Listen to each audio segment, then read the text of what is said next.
Olá, sexto ano. Bom dia, tudo bem com vocês? Aqui é a professora Socorro Araújo. Nós vamos começar hoje mais um módulo de língua portuguesa do segundo bimestre. O segundo módulo correspondente ao segundo bimestre e o quinto módulo que nós estamos estudando nas aulas remotas. Então, eu espero que todo mundo esteja bem. Vamos acompanhar a aula. Esse módulo nós vamos fazer um pequeno diferencial do módulo passado. No módulo passado, cada atividade que era feita no final da aula, vocês enviaram as fotos e foi atribuída a pontuação 2 em cada atividade para quem enviou.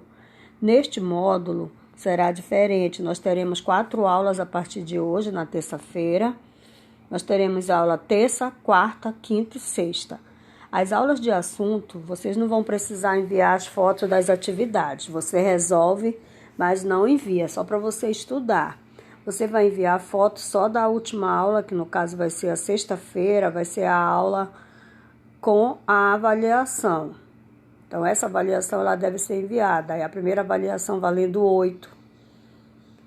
E nós vamos hoje conhecer um novo gênero textual para estudar neste módulo. Então, nós temos aqui língua portuguesa, é o nosso caderno de atividade desse módulo, que começa na aula de hoje.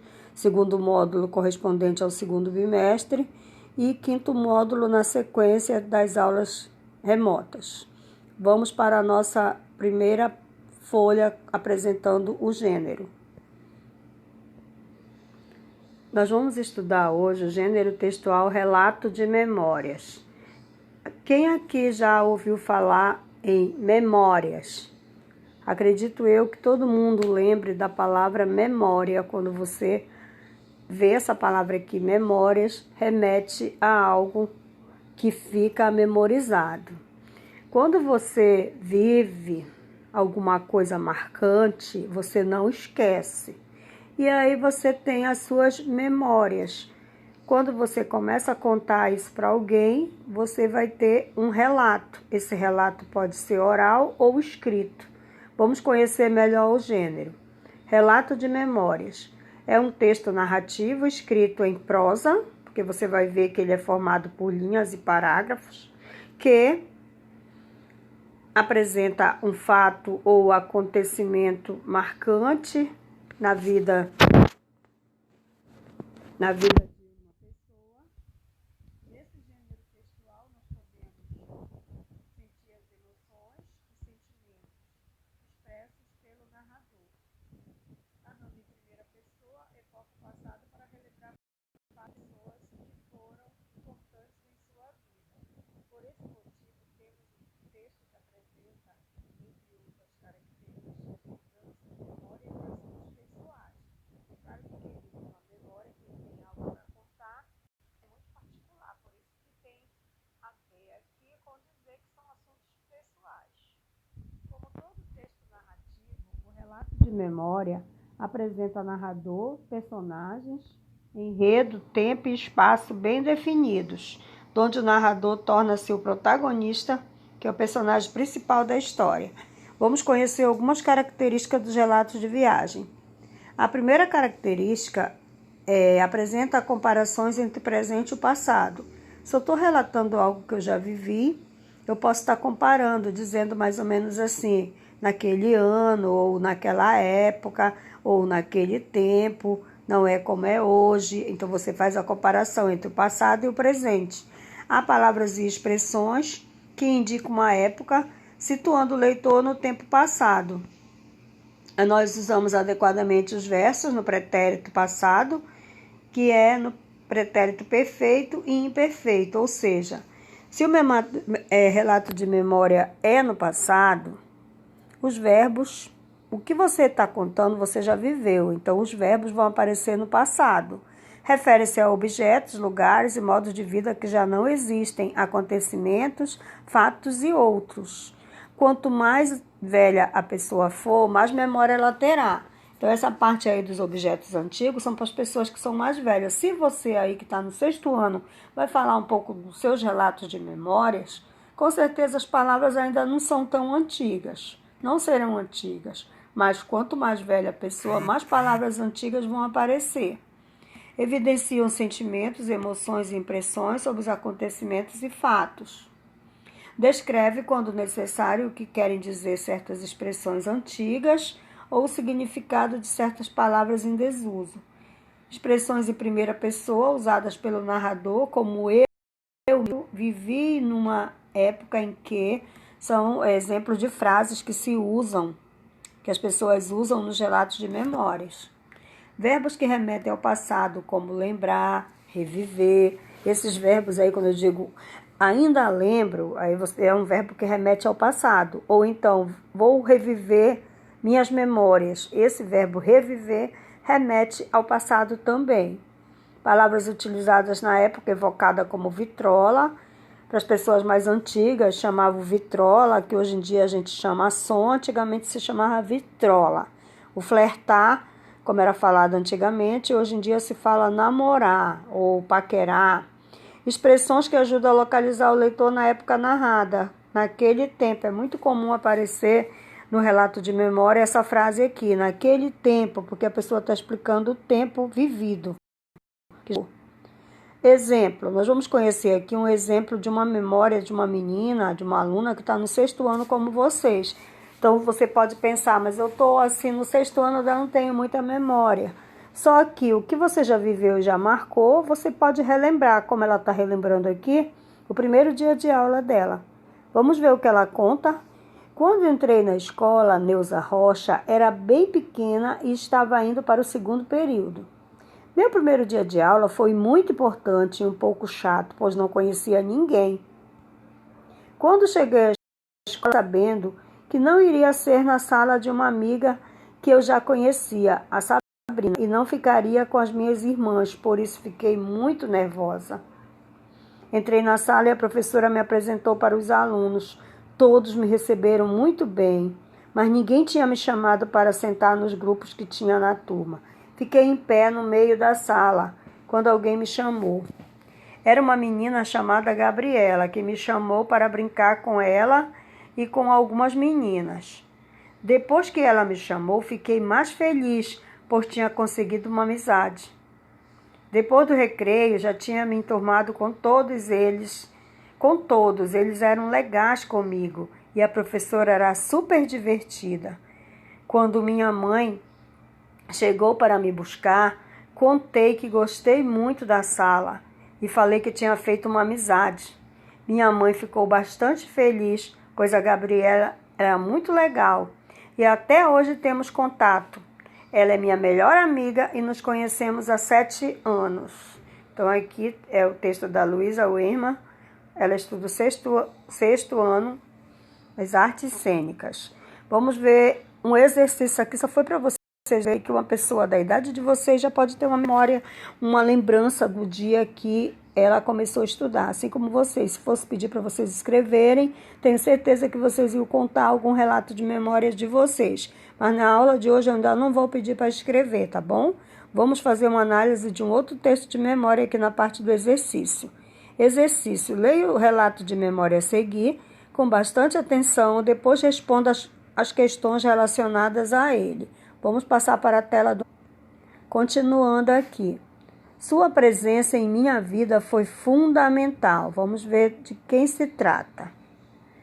Acompanhe aí a leitura. Engraçado, eu não tenho um professor inesquecível, tenho muitos professores inesquecíveis. A minha professora, que minha memória grava, não tinha carinho comigo. Botava todos os meninos branquinhos no colo, mas a mim não. Um dia eu sentei no colo dela por minha conta e ela me botou no chão. Era uma escola particular, papai não tinha como pagar as mensalidades. Era o patrão dele quem pagava. Vai ver, daí vinha a minha falta de prestígio com a professora. Devia ter esquecido o nome dela, mas não esqueci. Ela se chamava Dulce, mas não era nada doce. Felizmente, não fiquei muito tempo nessa escola, mas por causa dela, vim vindo pela vida curtindo uma enorme carência afetiva. que consegui transformar em desenhos, livros, peças de teatro, logotipo, cartazes e ilustrações. Tudo a preços baixos, pelo menos no início. Agora, depois da fama, a preços mais condizentes com a fama.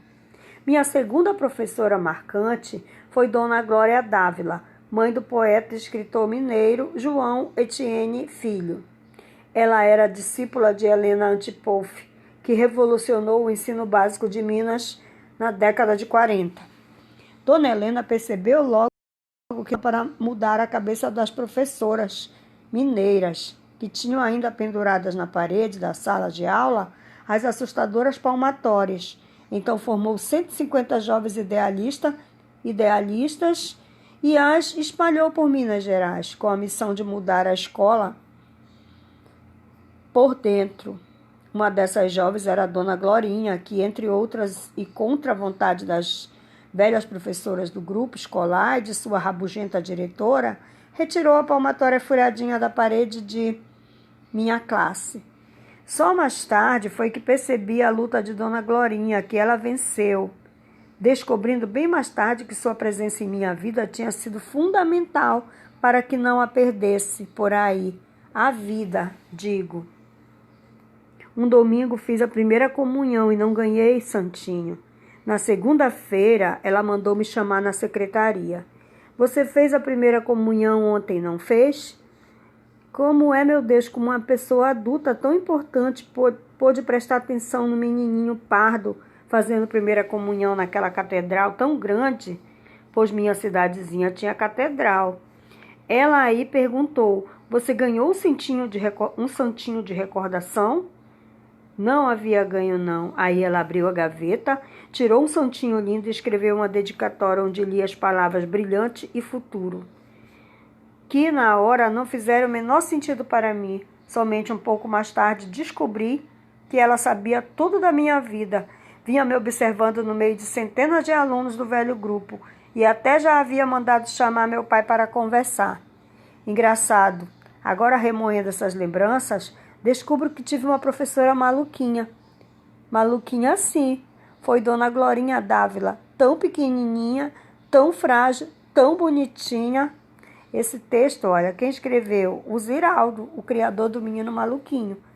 Ele relembrou a memória dele, da memória dele, as professoras que ele mais gostou.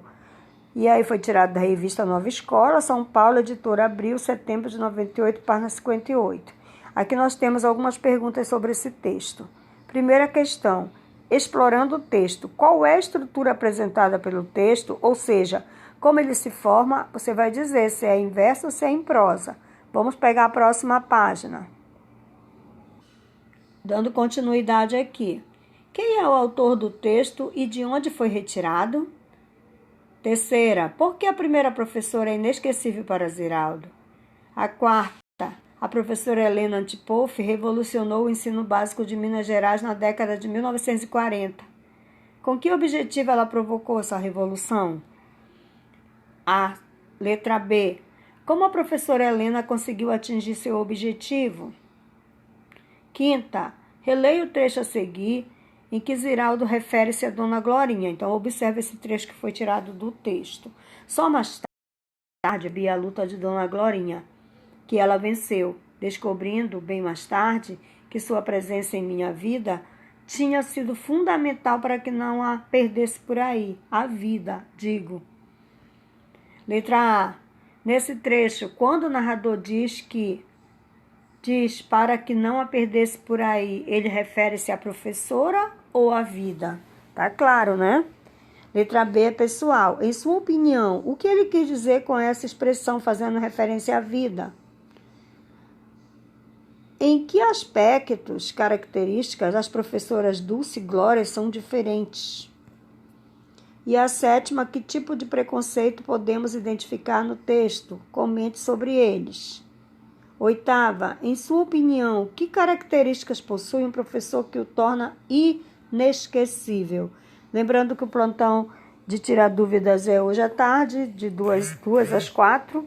Você pode colocar a pergunta no grupo para esclarecer e eu estarei respondendo lá, tá bom? Então, vamos resolver e até a próxima aula, que no caso é amanhã, já trabalhando o assunto gramatical. Tchau, gente!